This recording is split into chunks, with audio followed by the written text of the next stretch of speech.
नाज़रीन अप्पी आप दूल्हे भाई आए हैं। दादी बुला रही हैं। क्या ज़ीशान आ गए हैं? हाँ अप्पी, और कौन आया है? उनकी छोटी बहन दरक्षा और छोटा भाई जैद। अप्पी अपने ससुराल वालों के नाम से ही डरती थी।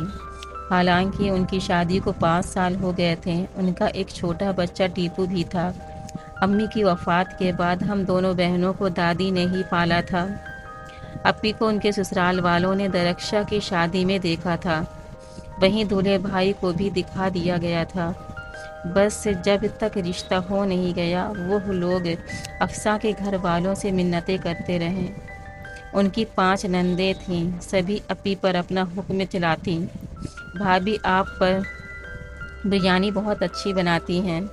बिरयानी तो आप ही बनाएंगी। भाभी आप मेरा गरारा सिल देंगी। हम टीपू को संभाल लेंगे। अब उनकी 2 नंदों की शादी हो चुकी थी, 3 बची थी। खूबसूरती में तो सभी एक से बढ़कर एक थीं, पर उनके नाज नखरे बहुत थे। अप्पी तो कैसे तैसे निभा रही थी, पर हमने तो साफ कह दिया था दादी हम इतने बड़े घर में शादी नहीं करेंगे। हालांकि अप्पी का देवर कई बार अप्पी से कह चुका था अप्पी नाम मत लेना अपने ससुराल वालों का, हम नाज़नीन नहीं हैं, हम शाहीन हैं। दूल्हे भाई आप टीपू को पकड़िए, हम अभी अप्पी को भेज रहे हैं। अप्पी आज सुबह से तैयारियों में लगी थी।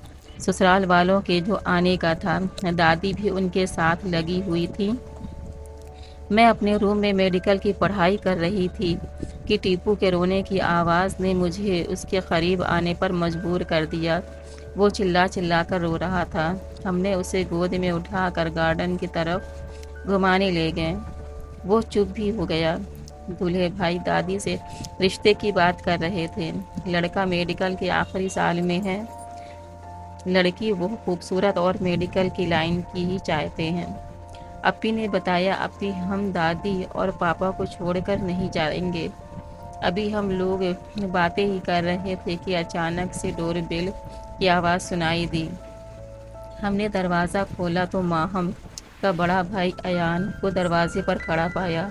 वो अक्सर आ जाता। शाहीन दादी कहाँ हैं? मैं बाज़ार से कुछ लेने जा रहा हूँ, कुछ मंगाना हो तो बता दें।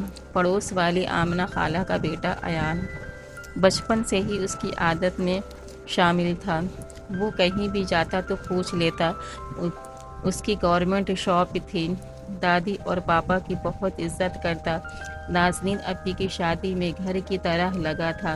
अक्सर वो अपने घर में कहता लड़की हो तो शाहीन की तरह, इतनी खूबसूरत पढ़ी लिखी और काबिल लड़की है, पर ज़रा से भी घमंड नहीं। अप्पी की नंद की शादी का कार्ड आया हुआ था। सभी तैयारियों में लगे हुए थे। दादी आप मेरे गरारे का दुपट्टा तो लाना ही भूल गईं और मैचिंग चूड़ियाँ भी नहीं हैं। दादी ने कहा अब टाइम बिल्कुल नहीं है, अयान के साथ चली जाओ। जी दादी, मैंने भी उसके साथ जाना मुनासिब समझा। मैंने उसे फ़ोन किया तो वो फ़ौरन ही आ गया। कहाँ जाओगी शाहीन? उसने कहा बस दुपट्टे की दुकान तक जाएंगे। रास्ते में शाहीन ने कहा अयान तुम्हें किस तरह की लड़की पसंद है, हमें बता दो, हम वहाँ शादी में देख लेंगे। शाहीन हमें तुम्हारे जैसी लड़की पसंद है। एक पल को तो शाहीन ठहर गई। अच्छा तो क्या हमसे शादी करोगे?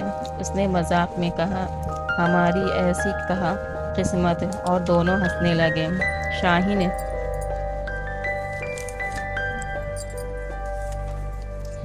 ज़रा अच्छे से तैयार होना, शायद कोई लड़का तुम्हें समझ में आ जाए, कोई मुनासिब रिश्ता हाथ लग जाए। नाज़नीन अप्पी ने शाहीन से कहा शादी बहुत अच्छी थी, सभी ने बहुत इंजॉय किया। दूल्हे भाई दादी को किसी से मिलवा रहे थे, तभी उन्होंने हमें बुलाया। ये मेरी इकलौती साली है, मेडिकल की पढ़ाई कर रही है। वो उनसे हमारा इंट्रोडक्शन करवा रहे थे। उदयपुर आए अभी 2 दिन हुआ था कि दूल्हे भाई का फ़ोन आ गया, लड़के वाले आ रहे हैं, 1 हफ्ता रुकेंगे, लड़का बाहर रहता है। नाज़नीन अपने शौहर के साथ आई थी। सभी तैयारियों में लगे हुए थे कि तभी एक लंबी सी कार आकर रुकी और मेहमान अंदर आ गए। माँ बाप, लड़का اور اس کی چھوٹی بہن تھی۔ اپی نے سب کے سامنے ناشتہ لگایا۔ شاہین پانی لے آئیے۔ دادی نے پانی منگوایا۔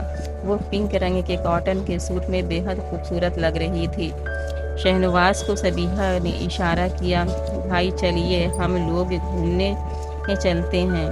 ان کی ماما نے شاہین کو بھی لے جائیں۔ بیٹا شاہین آپ ان لوگوں کو لکھنؤ کی سیر کرا دیں۔ جی ضرور۔ تبھی تینوں شہنواز، شاہین اور صبیحہ باہر گھومنے نکل گئے۔ وہ پارک میں فوٹو کھنچوا رہے تھے۔ تبھی شہنواز نے شاہین کے بغل میں کھڑے ہو گئے اور اس کے کندھے میں ہاتھ رکھ دیا۔ شاہین نے دھیرے سے ہاتھ ہٹا دیا اور وہاں سے ہٹ گئی۔ یہ بات آئی گئی ہو گئی، چلو کسی اچھے ہوٹل میں چلتے ہیں، صبیحہ نے کہا۔ شاہین ان لوگوں کو ایک ہوٹل میں لے گئی۔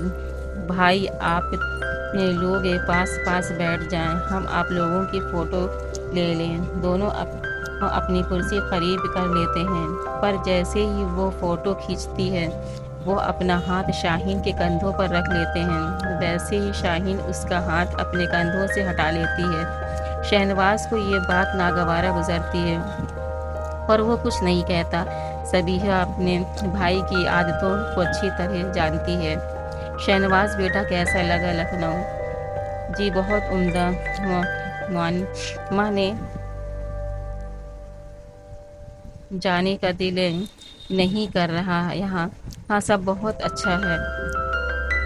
ماما نے دادی سے بات کی، یہاں سب کچھ بہت اچھا ہے، میرے بیٹے کو شاہین پسند ہے تو مجھے بھی پسند ہے، آپ شادی کی تیاری کریں۔ سبھی شادی کی تیاریوں میں لگ گئے۔ نکاح ہونے کو تھا، سبھی شہنواز کی طرف متوجہ تھے کہ نکاح میں شہنواز نے انکار کر دیا۔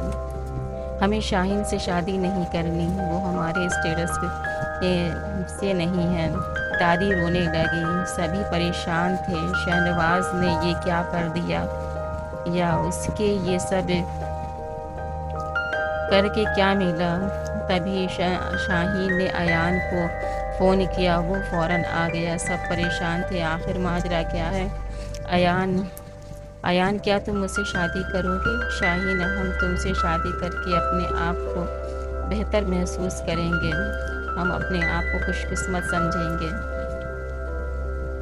سبھی لوگ خوش ہو جاتے ہیں۔ امی اسی وقت ایان اور شاہین کا نکاح کروا دیتی ہیں۔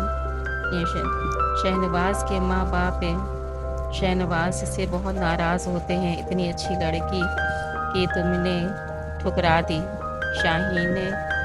تم شاہین کے لائق نہ تھے۔